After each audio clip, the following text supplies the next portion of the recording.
¿Cuáles son los recursos legales disponibles para responsabilizar a las empresas de abusos a derechos humanos? ¿Y cuáles son los obstáculos más importantes? Muy bien. Para traer a responsabilidad a las empresas como particulares por la violación de derechos humanos, tradicionalmente se tenía que acudir a juicios del orden civil, en donde de igual a igual te enfrentabas con la empresa, demandándole ante un juzgado por los daños que te hubieran ocasionado. Sin embargo, a partir de una reforma de la Constitución en 2011, se ha ampliado el objeto del juicio de amparo. El juicio de amparo es el medio de garantía de los derechos humanos en México por excelencia. Y tras esa reforma constitucional y esa ampliación de su objeto de protección, se emitió una nueva ley en abril de 2013, entró en vigor, y esta ley de 2013 permite señalar a particulares como autoridades para efectos del amparo. Esto es para demandarlas en un juicio federal como si fueran autoridades por la violación de derechos humanos. ¿Crees que la nueva ley de amparo soluciona algunos de los vacíos y obstáculos que existen o existían al permitir presentar amparos contra empresas? En el papel, por supuesto, la posibilidad establecida en ley de amparo vigente para demandar a particulares como autoridades para efectos del amparo viene a completar una laguna muy importante que se tenía en México, que hacía imposible garantizar los derechos humanos de las personas. Sin embargo, hay que reconocer que la posibilidad que está establecida en ley depende, para ser real, del compromiso que tengan los juzgados y tribunales federales del país. Una interpretación muy estrecha cerraría los caminos para demandar a las empresas que violentan derechos humanos. Una interpretación, por el contrario, amplia, favorecería que en México todas las personas vieran respetados sus derechos humanos.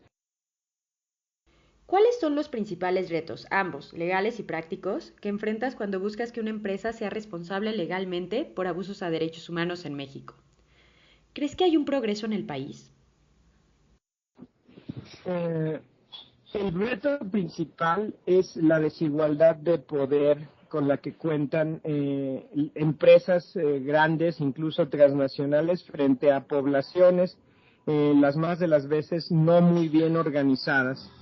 En primera, puede suceder que la gente no conozca bien sus derechos, o que, teniendo conciencia de sus derechos humanos, no conozca los medios legales para protegerlos, o que incluso conociendo esos medios legales no cuente con los recursos materiales, económicos para contratar una buena defensa, o incluso con una defensa adecuada no se tengan los recursos de nuevo económicos, materiales para reunir los elementos de prueba para demandar a las empresas como autoridades. La tradición, lo habitual en México ha sido que las empresas sean vistas como particulares y que no se fijen en la desigualdad real de posibilidades de defensa entre empresas y las personas. Esto es bien importante. En la medida en que esa mentalidad judicial no cambie para que las empresas sean vistas como entes de poder que imponen actos unilateralmente, las cosas puede que no avancen. Una vez que cambie esa mentalidad, de nuevo hay instrumentos legales para traerlas a juicio, y la ventaja de ello es que como autoridades, si estas empresas grandes se ven como autoridades, tienen un nivel de cargas mucho más acorde a su posición de poder. Es decir, ya no van a estar en una igualdad procesal respecto de las personas, sino que van a estar vistas como autoridad y en ese sentido con mayores cargas y obligaciones. Una pregunta para complementar tu respuesta sobre los retos en la defensa legal. ¿Tú crees que en México el acceso a la información sobre los proyectos de las empresas es un reto actual para poder construir estos litigios? Sí. En cuanto a conocer la información de empresas, voy a referir también a un caso que hace algunos años me tocó defender. En materia ambiental, muchas de las empresas que violentan derechos humanos lo hacen porque su actividad pone en riesgo el medio ambiente y a partir de ahí la vivienda, la salud, el agua, la alimentación, los domicilios, la integridad de las personas. Altera todo el territorio y sus hábitats, incluso puede llegar a provocar un desalojo.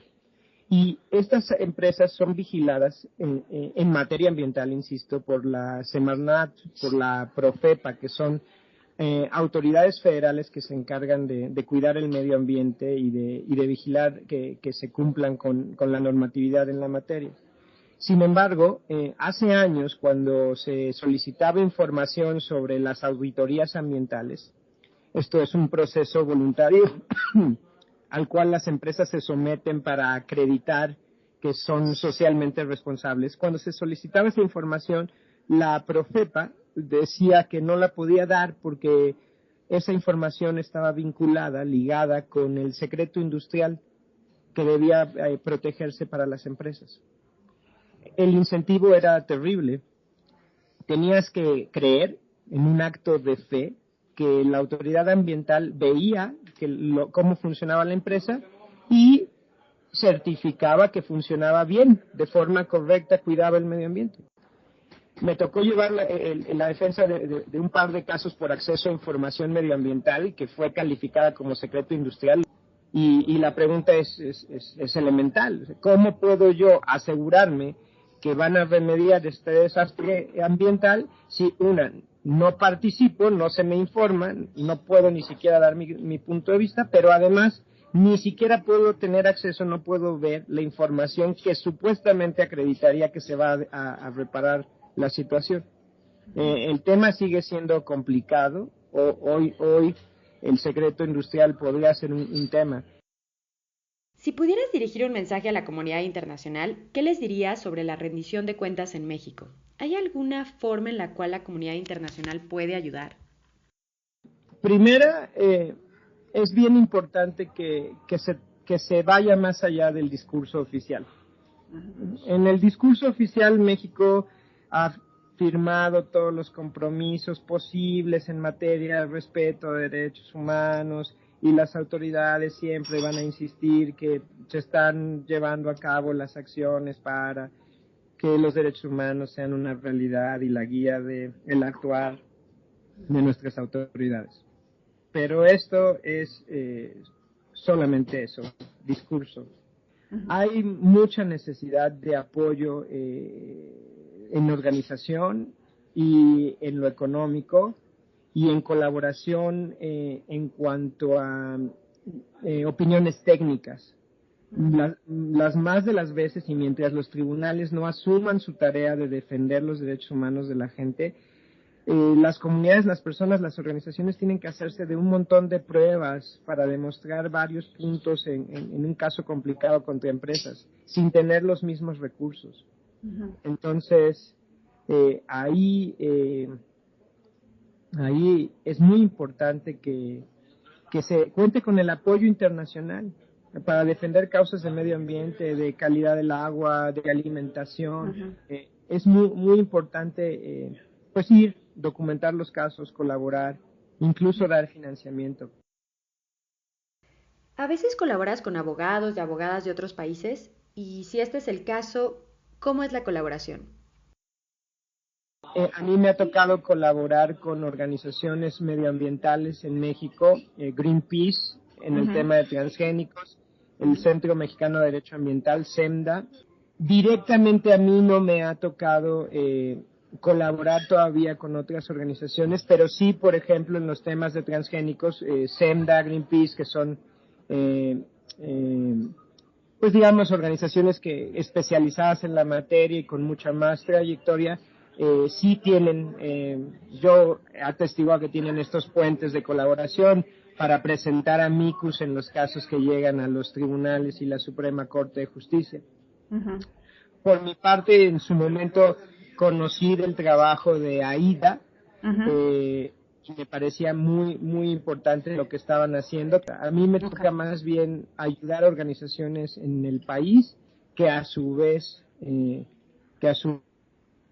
tienen contactos con organizaciones internacionales. Y por último, si pudieras enviar un mensaje a la comunidad empresarial, ¿qué les dirías sobre la rendición de cuentas en abusos a derechos humanos? Pues lo primero sería recordar que el sustento de la actividad industrial, comercial, de lo que hacen las empresas, son también derechos humanos. El derecho al trabajo, el derecho al comercio, el derecho a la industria.